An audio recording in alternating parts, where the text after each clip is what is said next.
এবার দেখে নেবো আজকের আবহাওয়া কেমন থাকবে।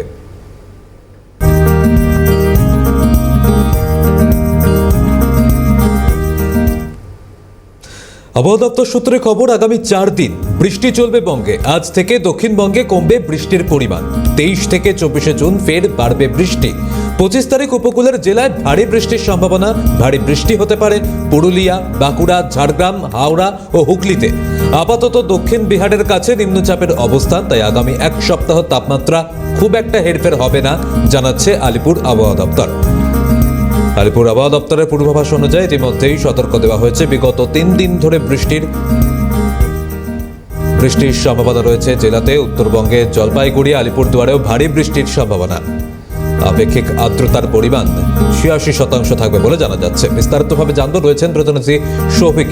শফিক, আবহাওয়া দপ্তর কি জানাচ্ছে? বৃষ্টির পরিমাণ পরবর্তীতে আবারও কবে থেকে বাড়তে পারে?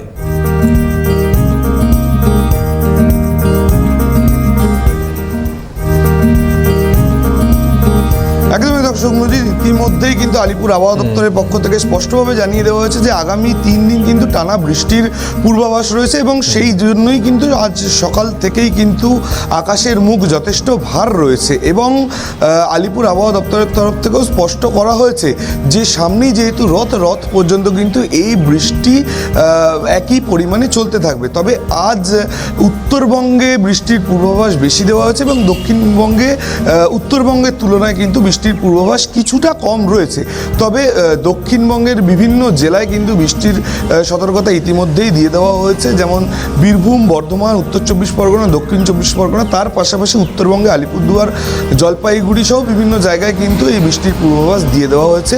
তবে সেই মতোই আজ সকালে কলকাতার সর্বনিম্ন তাপমাত্রা ছিল 27 ডিগ্রি সেলসিয়াস এবং এই তাপমাত্রা বেড়ে সর্বোচ্চ যেতে পারে 33 ডিগ্রি সেলসিয়াস পর্যন্ত। তার পাশাপাশি 40 থেকে 50 কিলোমিটার বেগে কিন্তু হাওয়া বইতে পারে। তার পাশাপাশি ঝোড়ো হাওয়া তো থাকছেই।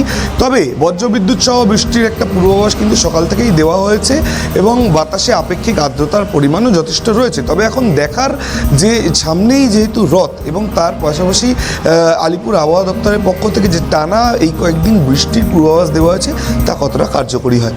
সমজিৎ, একেবারে এই জায়গায় জানতে চাইবো যে সৌভিক, আমরা দেখতে পেয়েছিলাম যে বৃষ্টি হচ্ছিল, আবহাওয়া দপ্তর জানিয়েছিল বেলা বাড়লে একটা অস্বস্তি কিন্তু বজায় থাকবে।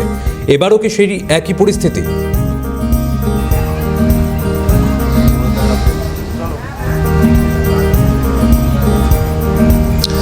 অস্বস্তিজনিত সমস্যা তো ইতিমধ্যেই থেকেই যাচ্ছে, কারণ বাতাসে আপেক্ষিক আর্দ্রতার পরিমাণও প্রায় 76% রয়েছে। তবে তার পাশাপাশি টানা যে বৃষ্টির পূর্বাভাস রয়েছে আজ অর্থাৎ রবিবার দিন কিন্তু সারাদিনই প্রায় একটা বৃষ্টির পূর্বাভাস দেওয়া হয়েছে। সকাল 9টা থেকে শুরু করে 12টা পর্যন্ত একটা হালকা থেকে মাঝারি বৃষ্টির সম্ভাবনা দিয়েছে আলিপুর আবহাওয়া দপ্তর। তারপরে কিন্তু দুপুরের পর থেকে বজ্রবিদ্যুৎ সহ বৃষ্টির একটা পূর্বাভাস দেওয়া হয়েছে আলিপুর আবহাওয়া দপ্তরের পক্ষ থেকে।